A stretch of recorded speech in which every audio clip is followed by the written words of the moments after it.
미나상 곤방와 케이짱 데스. 여러분 안녕하세요. 저는 케이짱입니다. 사람들에 치이고 일에 치이고 오늘도 많은 일이 있었을 당신, 많이 힘드셨나요? 그대의 지친 하루를 이 검은 밤 속에 내려놓으세요. 이 검은 밤 속에서는 아무도 그대를 힘들게 하지 않아요. 편하게 누우신 채 제 목소리를 따라 들어오시기만 하면 됩니다. 그럼 안내하겠습니다. 검은 밤 속으로. 첫 번째 사연입니다. 이 사연은 익명으로 보내주셨습니다. 안녕하세요. 유튜브로 보는 캐스키입니다. 제가 K 언니의 공포 컨텐츠를 좋아하다 보니 친구들과 무서운 이야기를 하며 듣게 된 이야기입니다. 지금은 성인이 되었지만 학교 다닐 때 제 친구가 미술학원을 다녔을 때 이야기입니다. 비가 내리던 어느 여름날 밤, 친구가 그림을 채 다 끝내지 못하여 학원에 따로 남아 그림을 그리고 있었고, 친구를 도와주기 위해 선생님도 남아서 단둘이 학원에 있었다고 합니다.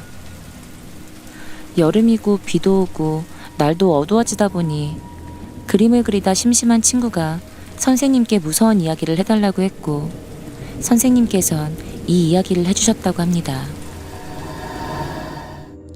대학생이 되어 첫 수업에 가게 된 날, 아는 친구도 없다 보니 걱정이 많으셨다고 해요. 그런데 선생님처럼 혼자 온 아이가 있었고 말 한두 번 걸면서 이야기를 하다 보니 금세 친해졌다고 해요. 그렇다고 절친이 된 건 아니었고 그저 그런 평범한 친구 사이였다고 해요. 그리고 시간이 지나 방학이 되었다고 합니다.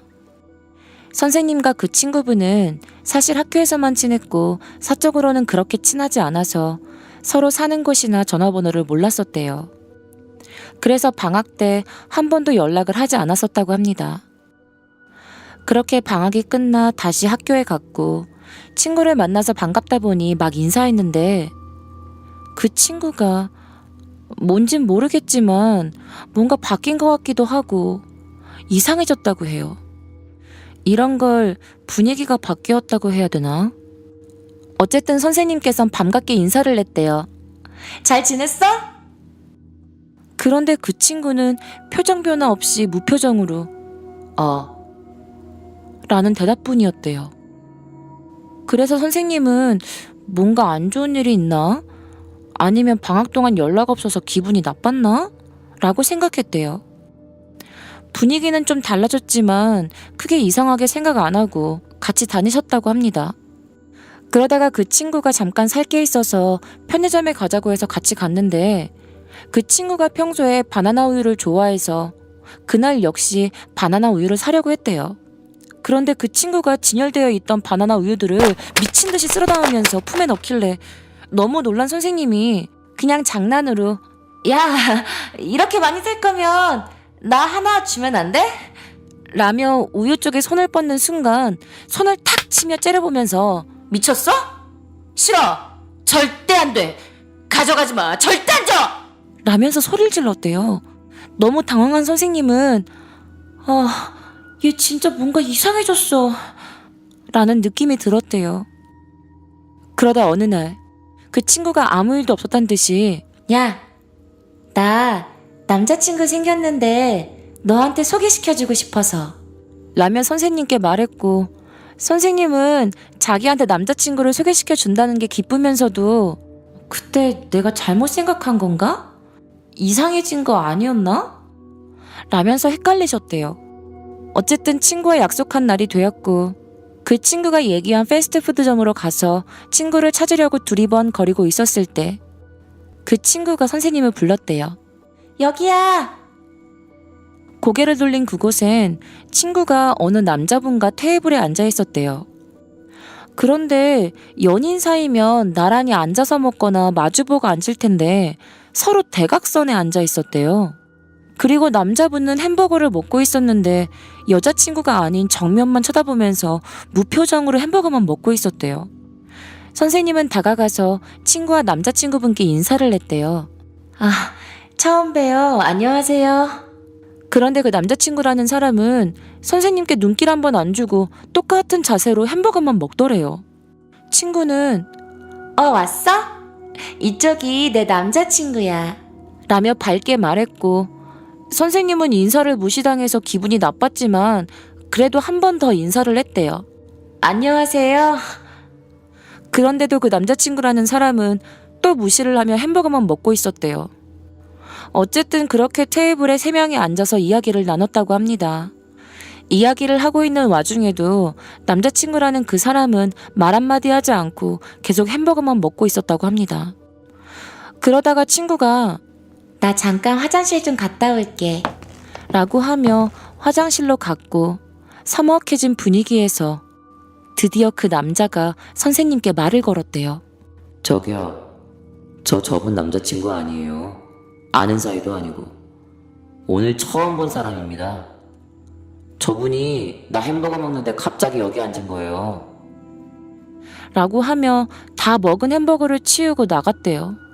그날 이후로 선생님은 그 친구분과의 거리를 뒀다고 합니다. 그리고 어느 날 학생들 미술 작품을 교수님이 보러 오신 날이 있어서 선생님도 보러 가셨다고 해요. 다들 각자 조용히 구경하고 있는데 교수님께서 갑자기 다급하게 이거 누구 작품이니? 이 학생 지금 괜찮니? 라고 하셨고, 어떤 동기가 그 친구의 이름을 말하며 그거 누구누구 작품이에요 라고 말했고, 선생님은 무슨 그림인가 하고 천천히 그 그림 앞으로 다가갔다고 합니다. 정말 기괴한 그림이었대요.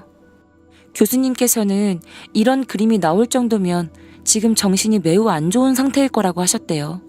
그 친구의 그림은 친구 자기 자신의 얼굴을 그려놓고는 그 얼굴 위에 온갖 칼과 송곳, 가위 같은 날카로운 것들에 찔려 피를 철철 흘리는 그런 그림이었대요. 그 이후로 그 친구는 학교에 한두 번 빠지더니 잘 나오지 않게 되었고, 결국엔 학교를 그만두었다는 이야기가 돌아다녔대요. 그렇게 오랜 시간이 지나 선생님께서는 미술 선생님이 되셨고, 그 친구를 서서히 잊어갈 때쯤 한 통의 전화가 왔다고 합니다. 누구지? 하고 전화를 받았는데 그 친구의 목소리가 들려왔대요. 선생님은 일단 너무 반가운 마음에 야, 너무 오랜만이다. 어떻게 지냈어? 그런데 내 번호는 어떻게 한 거야? 너 지금 어디야? 라고 막 질문을 하셨지만 그 친구는 나 결혼해 이 말만 하더래요. 선생님은 정신이 없어서 그래? 축하해 라며 축하해 주셨고, 그 친구는 내 결혼식에 꼭 와. 결혼식에 꼭 오라는 얘기로 전화가 끝났다고 해요. 그리고 며칠 뒤 대학 동기 모임이 있어서 갔는데 정말 많은 동기들이 나왔더래요. 그런데 아무리 찾아봐도 그 친구가 안 보여서 두리번거리니 다른 동기가 왜? 누구 찾아? 라고 물었고, 결혼식이면 청첩장 돌리려고 동기 모임에 나올 줄 알았는데 안 보여서 이상하다.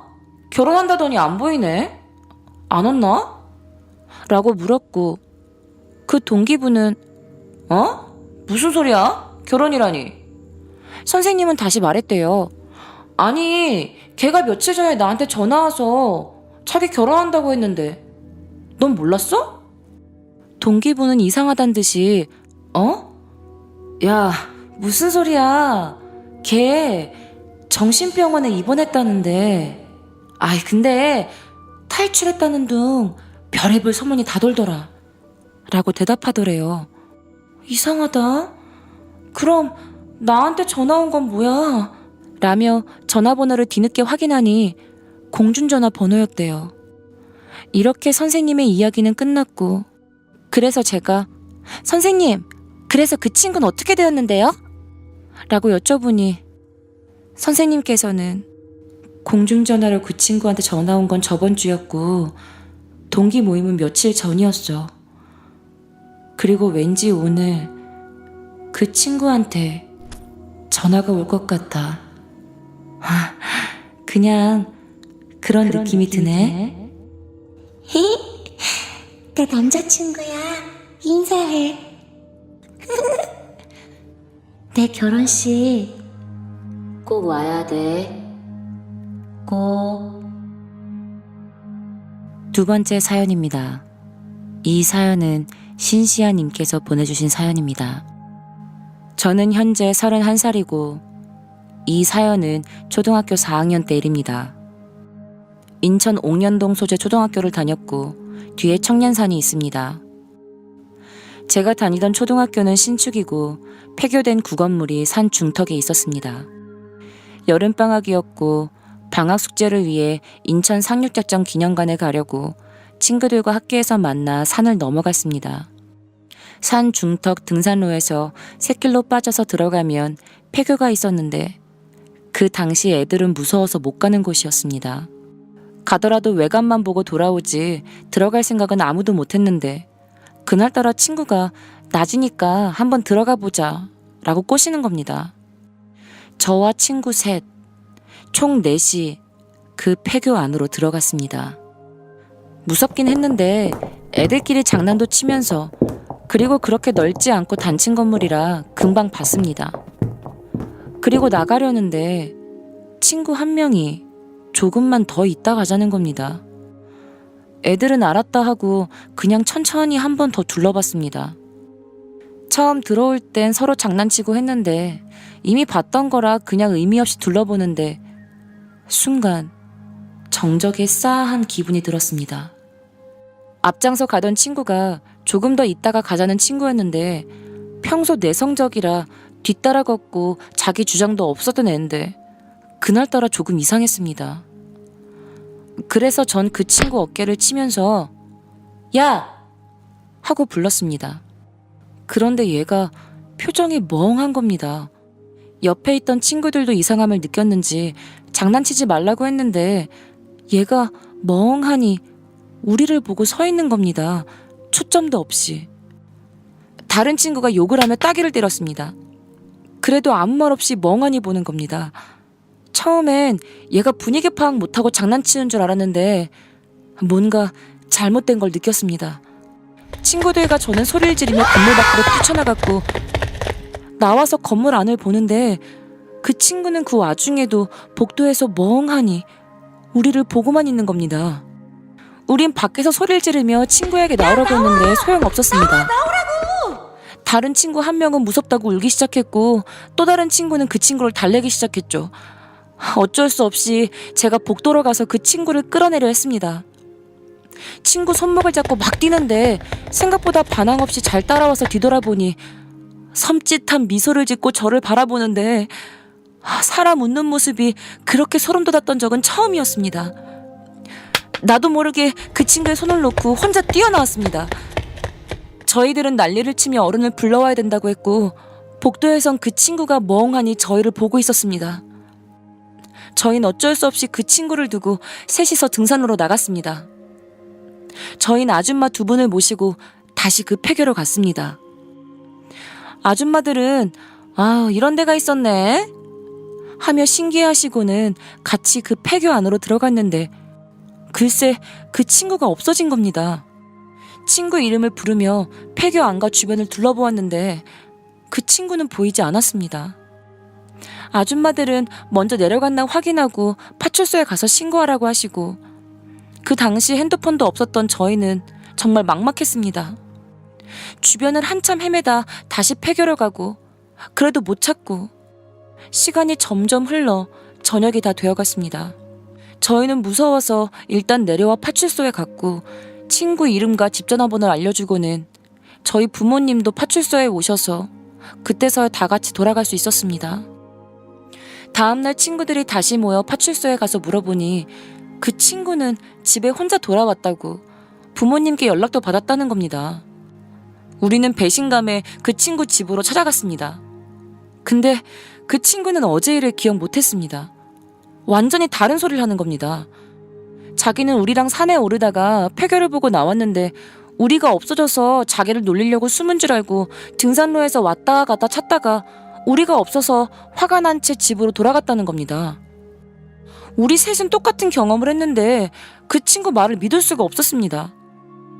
그렇게 방학이 끝나 학교에 갔는데 선생님께서 우리에게 해준 말은 믿을 수 없는 말이었습니다. 글쎄, 그 친구가 얼마 전 산에 혼자 갔다가 미끄러져 죽었다는 이야기였습니다. 그 당시 친구들끼리 모이면 매일 죽은 그 친구에 대해 이야기했습니다. 분명히 그 폐교에서 귀신이 씌어서 혼자 산에 가서 죽은 거라고. 그렇게 우리끼리 결론을 내리고 시간이 지나 중학교에 가서 서로 흩어지게 되어 연락 없이 지냈습니다. 그러다 우연한 기회에 고3 수능 후 한 친구에게 연락이 와서 셋이 다시 만났습니다. 그때 이야기가 다시 나왔고 우린 공원에서 술을 마시며 그날의 기억을 서로 이야기했습니다. 그러다 장난식으로 야, 다시 가볼까? 라는 이야기를 하며 술을 계속 마셨습니다. 그러다가 친구 한 명이 취했는지 갑자기 말없이 멍하니 있는 겁니다. 그래서 저희는 야, 취했으면 들어가! 라고 툭툭 쳤는데 그 친구는 술자리 내내 아무 말 없이 멍하니 있었고 서먹해진 우리는 술자리를 급하게 끝냈습니다. 저는 그 친구가 취한 것 같아 손목을 끌고 데리고 나가려는데 뭔가 이상해서 뒤돌아보니 그 친구가 섬찟한 미소를 짓고 있는 겁니다. 그 소름 돋는 미소, 복도에서 나만 봤었던 그 미소. 그리고 이 친구는 얼마 뒤 수능을 비관한 채 자살을 했습니다. 그리고 남은 한 친구와도 다시는 안 보는 사이가 되었습니다.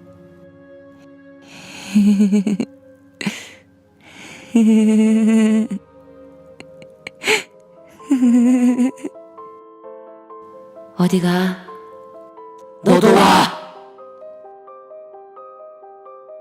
세 번째 사연입니다. 이 사연은 박이래님께서 보내주신 사연입니다. 안녕하세요. 저는 서울에 살고 있고 사진을 찍고 있는 삼형제 중 막내인 28살 남자입니다. 운전할 때나 애인과 함께 무서운 게 보고 듣고 싶을 때마다 유튜브로 도쿄 K장님의 영상을 시청하고 있습니다. 그렇게 열심히 시청 중인 와중에 여자친구에게 도쿄 K장님께서 제보를 받고 계신다는 이야기를 듣고 제 이야기를 제보하려고 합니다. 때는 1999년. 저희 집이 상황이 좋지 않아 잘 살고 있는 집에서 조금 더 좁고 골목 중간에 있는 빛이 잘 들어오지 않는 그런 음침한 빌라로 이사를 가게 되었습니다.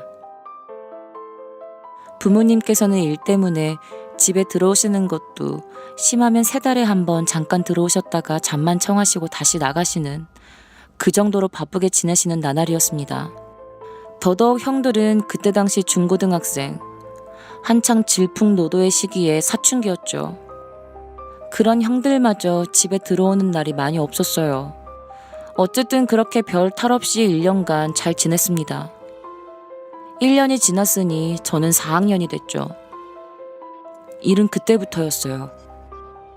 여름방학이었어서 저는 늦은 밤까지 만화를 보며 하루하루를 보내고 있었습니다. 그런데 갑자기 집에 있던 둘째 형이 저에게 후레쉬를 던지면서 옆에 있는 집에 가자고 했습니다. 사실 그 집은 저희가 오기 전부터 불이 났던 집이라고 그 어느 누구도 들어가지 않던 집이었습니다. 폐가였죠. 거기다가 그때 시간이 밤 12시가 넘은 시간이었어요. 그 당시 저는 겁도 많았고 당연히 싫다고 했지만 어린 나이인지라 형의 힘을 이길 수 없어 그대로 질질 끌려 불이 났던 파란색 대문의 집에 들어가게 됩니다. 대문을 지나니 현관문이 보였어요. 엄청 낡아서 잘 열리지도 않았던 그 철문을 있는 힘껏 열고 들어갔죠. 지금 생각해도 너무 생생하게 기억이 나는데 그 집은 그때 저희가 살던 집보다 더 좁은 공간이었어요. 현관을 열자마자 신발 2개 정도 놓을 수 있는 신발장, 정면으로는 방 2개, 왼쪽으론 가스레인지 하나, 바로 옆으론 작은 화장실이 이렇게 있었습니다. 철이 없던 저희 형은 그 집에 들어가서 싱크대와 안방을 열심히 뒤지기 시작했습니다. 저는 너무 무서워서 현관 앞에 서서 후레쉬로 형이 있는 것만 비추고 있었습니다. 뭔가 나타나면 바로 튀어나갈 생각으로요.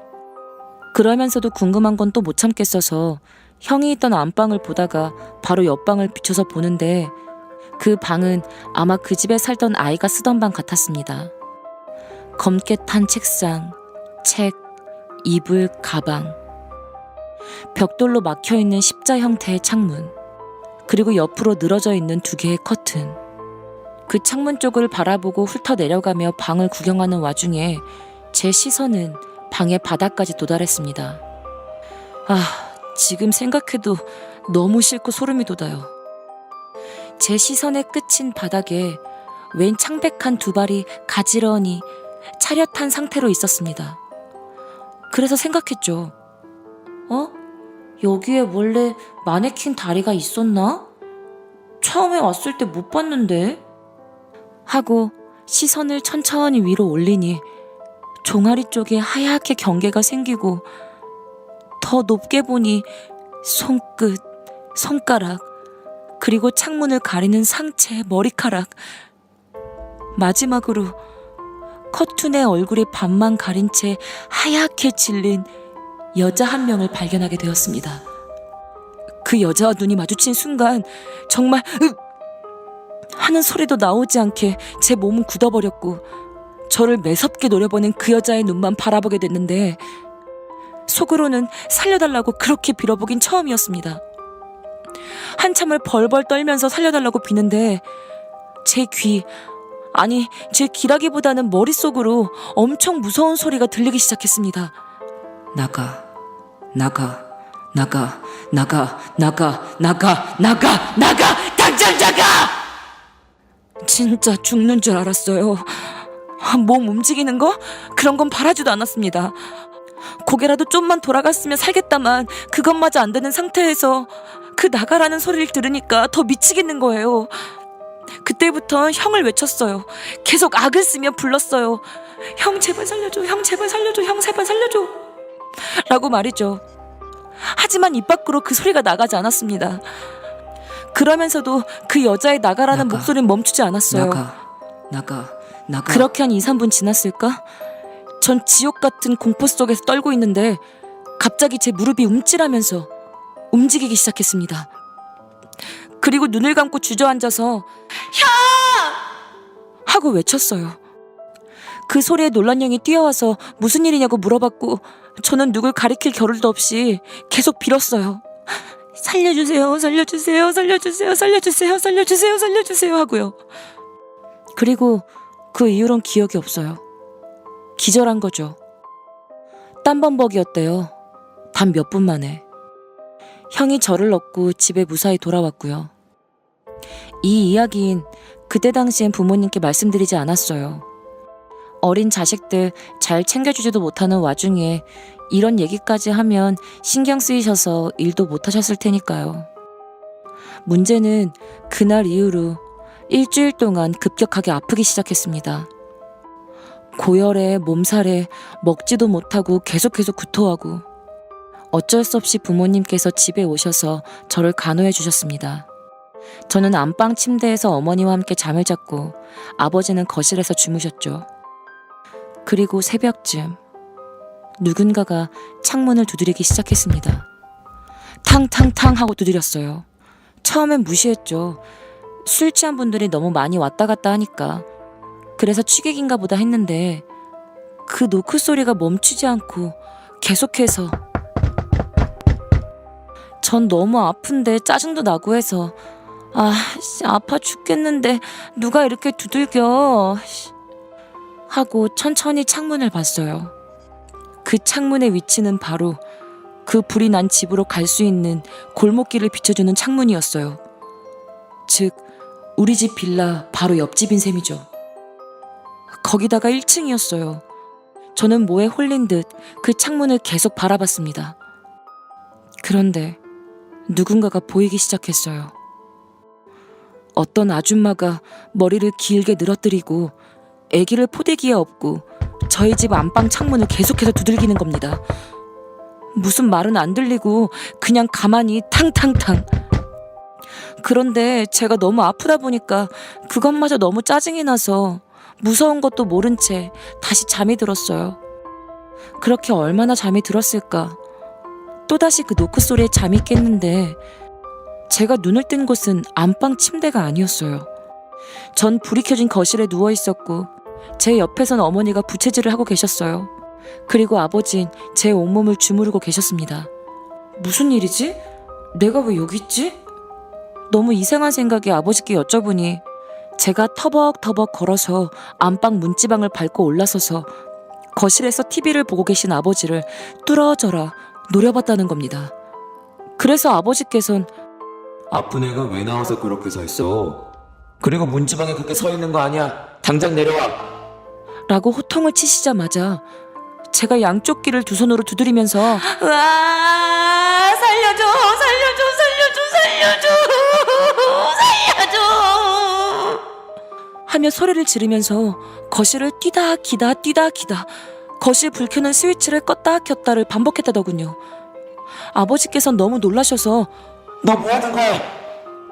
라고 하시며 제 몸을 땡기시자마자 전 아무 일도 없었다는 듯이 그대로 실신을 했다고 하고요. 이 일이 정말로 그 집에 갔었기 때문에 벌어진 일인지는 모르겠습니다. 하지만 확실한 건 그 집에 사는 동안 집요하게 그것도 저만 괴롭힘을 당했다는 겁니다. 그렇게 그런 일이 있고 나서 그 이후부터는 조금씩 아파오거나 컨디션이 안 좋아질 때면 집안 곳곳에서 그것도 어두운 구석이나 위쪽 구석진 곳 아니면 가끔 제 뒤나 아래에서 저를 쳐다보곤 했어요. 그 머리를 길게 산발한 채 아기를 포대기에 업고 말이죠.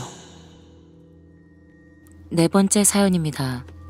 이 사연은 유리님께서 보내주신 사연입니다. 안녕하세요.